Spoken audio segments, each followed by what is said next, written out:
సమస్యలు, గుండె సమస్యలతో పాటు డయాబెటిక్ ఉంటే వారికి ఆపరేషన్ చేయొచ్చంటారా? ఒకవేళ డయాబెటిక్ ఉన్న వాళ్ళకి ఆపరేషన్ చేస్తే వాళ్ళకి ఆ గాయం మానిద్దంటారా? డయాబెటీస్ అనేది కంపల్సరీ ఒక కాంట్రా ఇండికేషన్ లాగా కాదండి. అంటే అది ఉంటే సర్జరీ చేయకూడదనేం కాదు. అది ఉంటే కొద్దిగా జాగ్రత్త ఎక్కువ తీసుకోవాలి. ఇన్సులిన్ పెట్టుకోవడము, షుగర్ కంట్రోల్ చేసుకోవడము, డయాబెటాలజీ కన్సల్టేషన్ ఫ్రీక్వెంట్గా తీసుకోవడము, రెగ్యులర్ ఇంటర్వెల్స్లో. ఇంట్లో కూడా గ్లూకోజ్ మిషన్ పెట్టుకుని రెగ్యులర్గా morning time, evening time measure చేసుకుని డాక్టర్స్ దగ్గరికి వెళ్ళినప్పుడు ఆ చీటీ ద్వారా పట్టుకుని వెళ్తే ఈ విధంగా ఈ వీక్లో ఈ విధంగా షుగర్ లెవెల్స్ ఉన్నాయని చూపిస్తే డాక్టర్ కూడా కరెక్ట్ ఇన్సులిన్ డోస్ సజెస్ట్ చేయడం జరుగుతుంది. దాని ద్వారా కరెక్ట్గా లెవెల్స్ మెయింటైన్ చేసుకోగలిగితే ఫ్యూచర్లో ఈ ఇన్ఫెక్షన్స్ ప్రివెంట్ చేయడం కానీ అవన్నీ జరుగుతుంది. సో షుగర్ ఉన్నంత మాత్రం సర్జరీ చేసుకోకూడదని ఏమి లేదు. యూజువల్గా డెఫినెట్గా కంట్రోల్ చేసుకుంటే యూజువల్గా మనం డెఫినెట్గా సర్జరీ చేసుకోవచ్చు. హార్ట్ అటాక్ వస్తుంది అని నిర్ధారించుకోవడానికి గల లక్షణాలు ఏంటంటారు? యూజువల్గా హార్ట్ అటాక్ వచ్చే వాళ్ళకి యూజువల్గా చెస్ట్ పెయిన్ రావడం జరుగుతుంది. కొద్దిగా ఆయాసపడుతూ ఉంటారు. ఎక్కువ మెట్లు ఎక్కిన దూరం నడవలేకపోతూ ఉంటారు. మెట్లు ఒక 2-3 మెట్లు ఎక్కేటప్పటికీ ఆయాసపడుతూ ఉంటారు.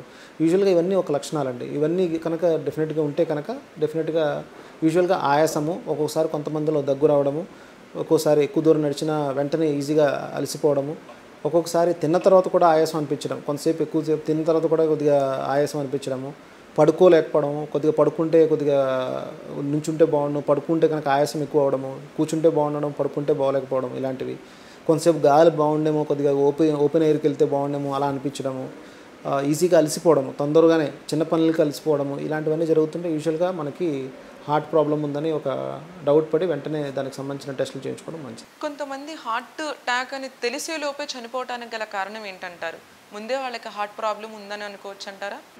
యూజువల్గా హార్ట్ అటాక్తో సడన్గా కూడా జరిగిపోవడం జరుగుతుందండి. కానీ ఏంటంటే వాళ్ళకి రెగ్యులర్ ఫాలోఅప్ లేకపోవడము, చిన్న విషయాలను పట్టించుకోకపోవడము, చిన్నగా ఆయాసం వచ్చినా, ఛాతీలో నొప్పి వచ్చినా ఏదో ఒక మాత్రలు వేసుకుని పర్వాలేదులే మామూలే అనుకునే ఉద్దేశంతో వాళ్ళు ఎక్కువగా ప్రొలాంగ్ చేయడం వల్ల వాళ్ళకి ఆ డిసీజ్ సివియారిటీ పెరిగిపోతూ వస్తుందండి.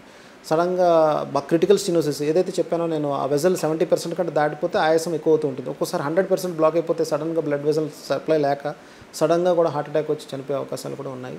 సో యూజువల్గా డిలే చేయడం వల్ల, యూజువల్గా అలాంటిది ఎప్పుడు జరుగుతుందంటే యూజువల్గా డిలే చేయడము, సరైన టైంకి వాళ్ళు అప్రోచ్ అవ్వలేకపోవడం డాక్టర్ని, ఈ విధంగా జరగడం వల్ల ఎక్కువగా జరుగుతుంటాయి.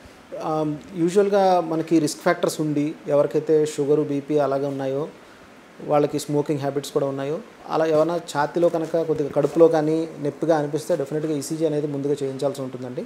ఎందుకంటే గ్యాస్ పెయిన్ అని చెప్పి చాలామంది డిలే చేసి ఏదో టాబ్లెట్స్ వేసుకుని, ఇనో వేసుకునో, లేకపోతే గ్యాస్ మాత్రలు వేసుకుని కొంతమంది డిలే చేయడం.